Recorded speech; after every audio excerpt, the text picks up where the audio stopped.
protože může se stát, že třeba v té druhé jízdě jedou hodně pomalejší lidi a oni nemusí jet a pak jsou uvedený vlastně jakoby hodně vzadu, ale to je myslím si nepodstatný detail. Jako, jo. Jedeš moc rychle.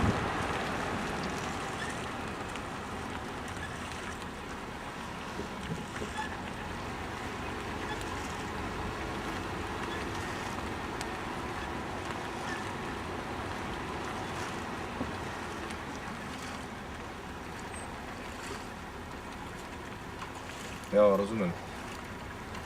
Hele, jestli to koresponduje s těma výsledkama jakoby časovejma, jo, podle toho,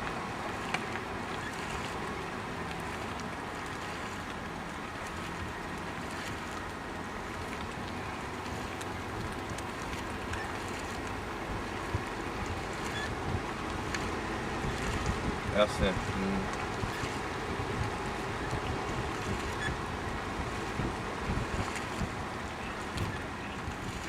Ano. Takže jdeme volně, Já ti 300 metrů. Rozumím, vím, v čem je problém A jdeme! Hop! Vyjdu s tím úprkem, ty vole, a pak pod tím za roh, vole.